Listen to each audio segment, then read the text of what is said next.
ici à l'hôtel du gouvernement. Vous le voyez à l'image, l'arrivée de du président de la République par intérim, Madame Monique Belpo, qui est accueillie à son arrivée par le speaker de l'Assemblée nationale, Kailash Pariag. Donc les deux personnalités vont à présent se diriger vers le Sir Arilal Vegji Memorial Hall, où se tiendra, je vous le disais, la présentation de ce nouveau programme gouvernemental. Un programme gouvernemental qui, le Premier ministre avait expliqué que cette décision était motivée de par la situation économique difficile et instable qui perdure à travers le monde, en particulier dans la zone euro. Le docteur Namin Ramoulam a d'ailleurs souvent souligné que l'économie reste au centre des priorités de son gouvernement, ce qui nous laisse donc penser à un nouveau programme du gouvernement qui visera entre autres bien évidemment à adresser ce défi économique, donner une nouvelle direction à l'action et aux stratégies de l'État face à ces nouvelles donnes. Et bien que Maurice ne se trouve pas dans une situation chaotique, il faut dire que le gouvernement a à plusieurs reprises défini des mesures, des restructurations, de même que des décisions qui ont grandement contribué à assurer la résilience économique de notre pays. Maurice qui est d'ailleurs cité très souvent sur le plan international pour cet exploit d'adaptation. Ce nouveau programme gouvernemental devrait ainsi s'insérer logiquement dans cette même optique. Donc voilà l'entrée de la présidente de la République par intérim, Monique Belpo, aux côtés du speaker de l'Assemblée nationale, Kailash Pariag, dans le Arilal Vegji Memorial Hall à Port-Louis. Beaucoup d'invités, vous le voyez, des parlementaires et d'autres invités, le corps diplomatique également représenté cet après-midi à Port-Louis. Donc le discours, programme qui sera présent.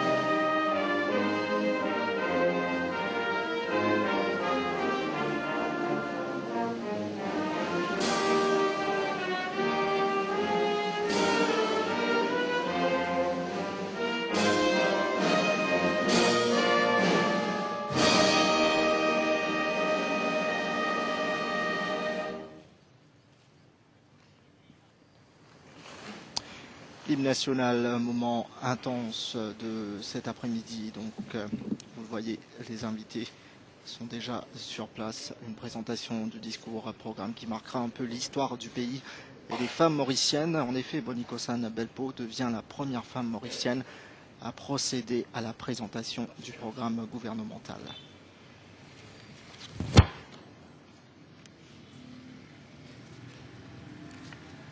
Mr. Speaker, sir, honourable members, I am pleased to welcome you to the formal opening of the second session of the Fifth National Assembly. This second session marks an important third stage of government's action since 2005, opening up exciting new opportunities for the years ahead. The first stage covered the period of 2005 until the global financial crisis in 2008. During this period, government embarked on radical reforms to the economy, bringing benefits to all of society.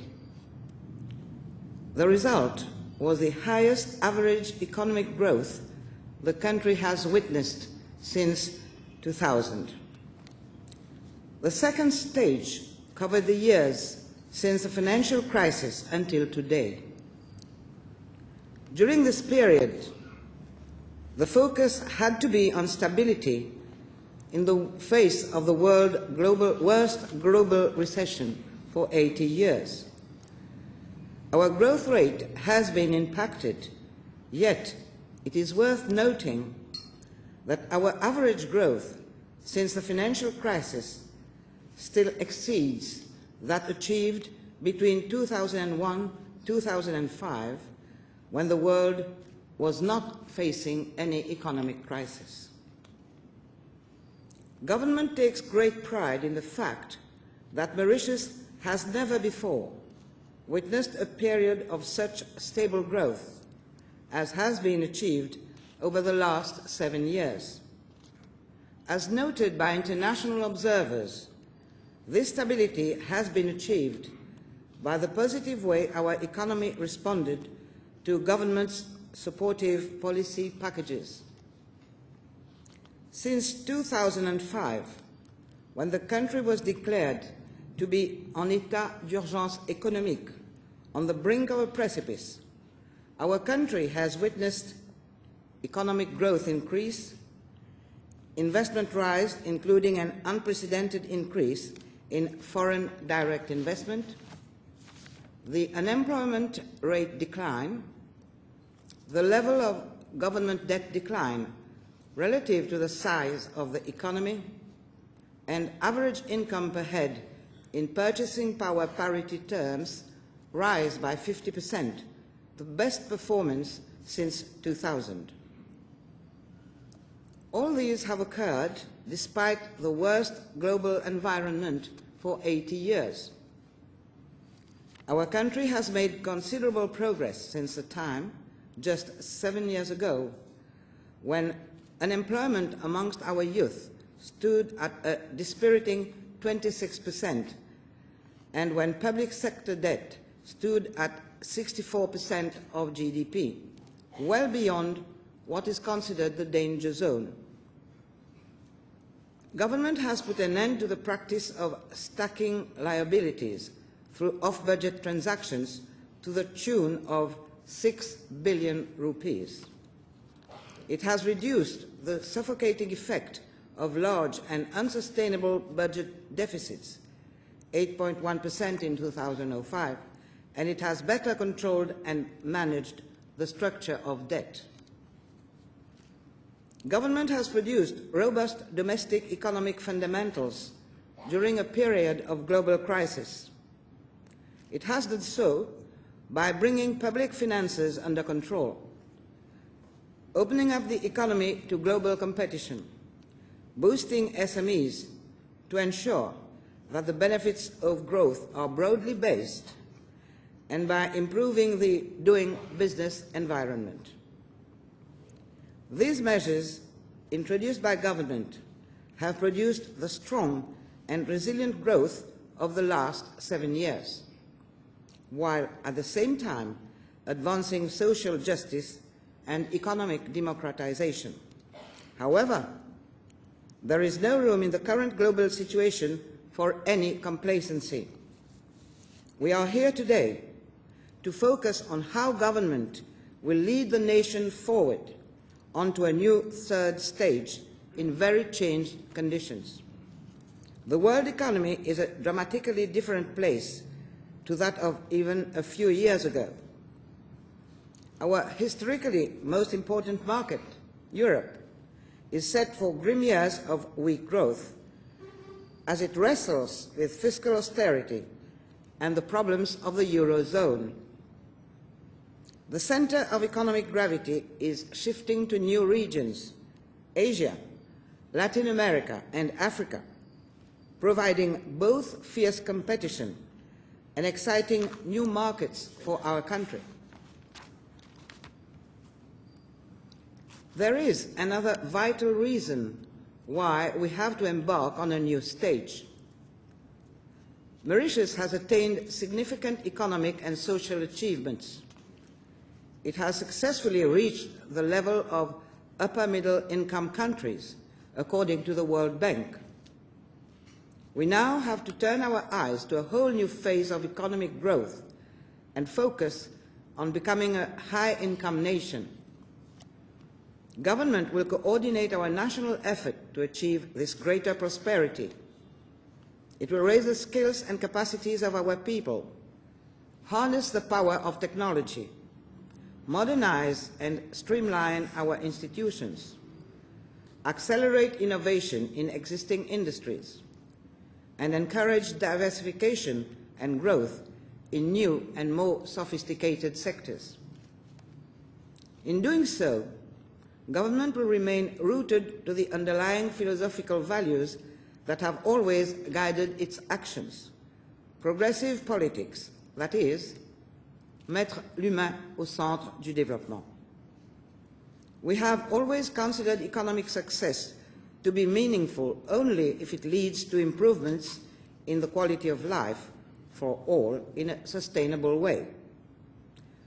Government will maintain its unflinching determination to nurture a more inclusive, plural and cohesive society based on human dignity, equality of treatment, economic efficiency and social justice. The quality of life for our people is of paramount importance as we progress to a higher development level. Government is of the view that conventional economic indicators like GDP do not take into account some of the costs and consequences of economic activities on such things as the physical or social environment within which our people live, work and play. Government action will therefore continue to be guided by what is important to the quality of life of our citizens. Growth also has to be sustainable in a manner which does not harm the most critical contributor to life in Mauritius, the natural environment with which we are blessed. This is why government will continue to prioritize the Maurice Île Durable project. Sustainable growth can only be achieved in a society where there is substantial democratic space and effective institutions. This is why government has, amongst several measures, enacted the Equal Opportunities Bill, legislated so that women have a greater role to play in local government, established a competition commission, and fostered a stronger independent commission against corruption. The fight to protect institutions is relentless, and government will stand in the way of anyone who seeks to pervert these institutions. Government believes that the ultimate objective of exercising political power is moving the nation forward, whatever the set of challenges it has to face. Government is animated by the belief, the passion and the determination to create and nurture a society where everyone thrives and all have opportunities for prosperity and a better quality of life. To reflect the needs of this third stage of government action, the 2012-2015 government program focuses on these key areas: prosperity for all, enhanced connectivity, empowering people, cohesive society,